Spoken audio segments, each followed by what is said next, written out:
નમસ્કાર.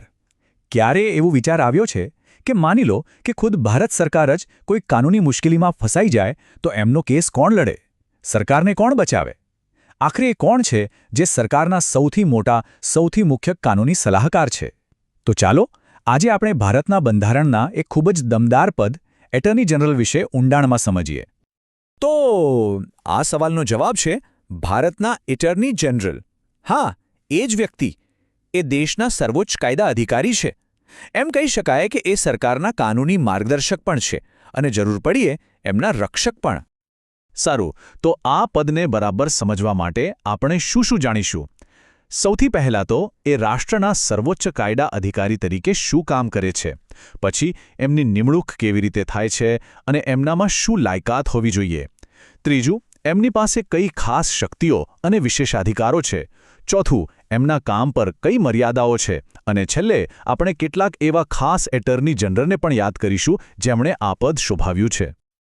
તો ચાલો સૌથી પહેલા મુદ્દાથી જ શરૂઆત કરીએ. રાષ્ટ્રના સર્વોચ્ચ કાયદા અધિકારી. તો સૌથી પહેલો સવાલ, આ એટર્ની જનરલ છે કોણ?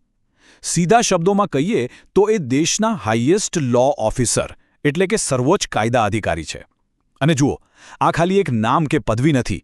એ સીધા જ યુનિયન એક્ઝિક્યુટિવ એટલે કે સંઘની કારોબારીનો એક હિસ્સો છે. અને બસ આ જ વાત આ પદને ખૂબ જ મહત્વપૂર્ણ અને પાવરફુલ બનાવી દે છે. અને આટલા મોટા પદનો આધાર ક્યાં છે? આપણા બંધારણમાં. બંધારણનો માત્ર એક અનુચ્છેદ, આર્ટિકલ 76.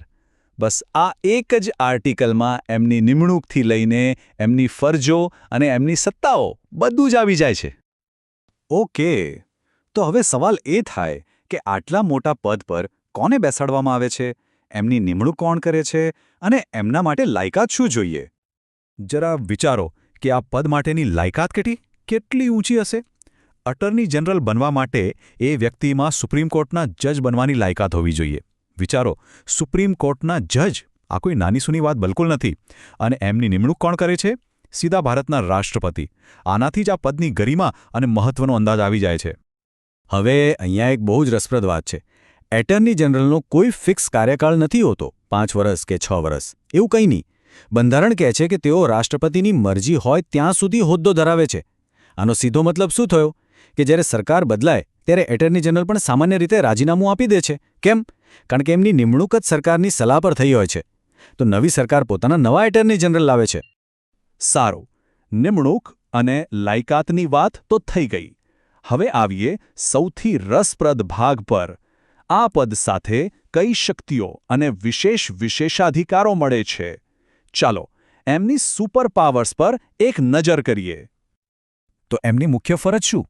એમનું મૂળ કામ છે ભારત સરકારના ચીફ લીગલ એડવાઇઝર બનવાનું, એટલે કે સરકારના મુખ્ય કાનૂની સલાહકાર.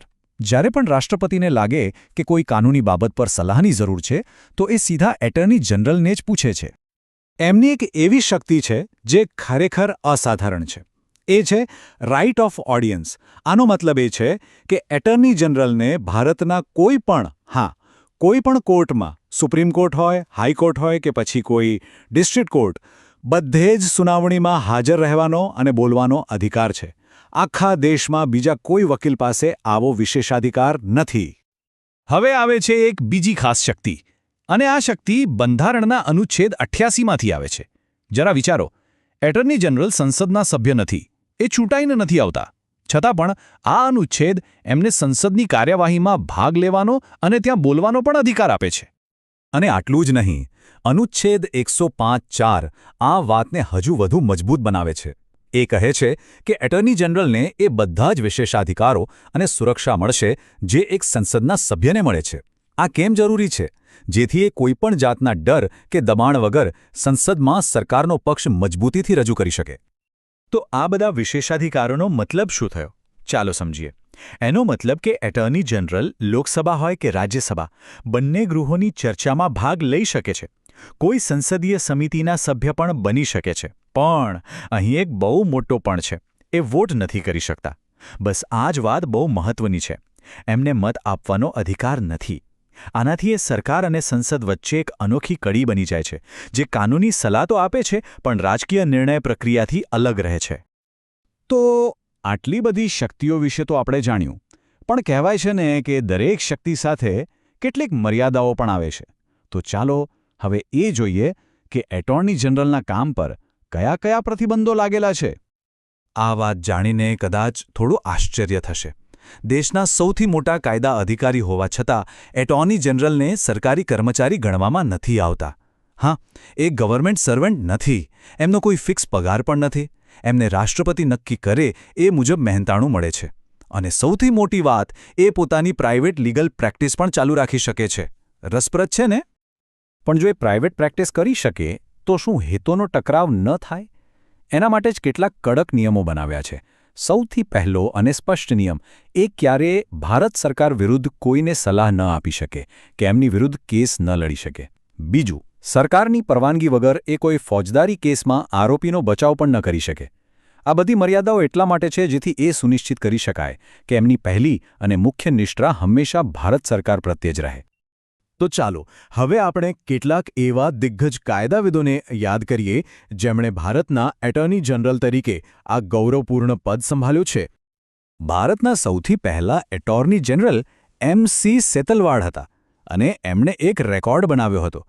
લગભગ 13 વર્ષ સુધી એ આ પદ પર રહ્યા, જે આજ સુધીનો સૌથી લાંબો કાર્યકાળ છે.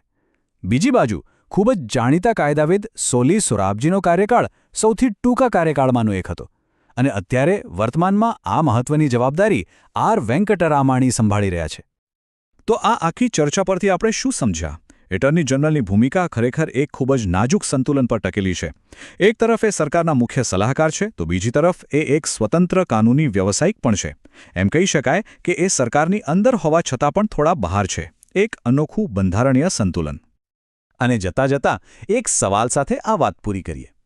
એક એવો વ્યક્તિ જેને સંસદમાં બેસવાનો અને બોલવાનો તો અધિકાર છે, પણ મત આપવાનો નહીં. આવું કેમ?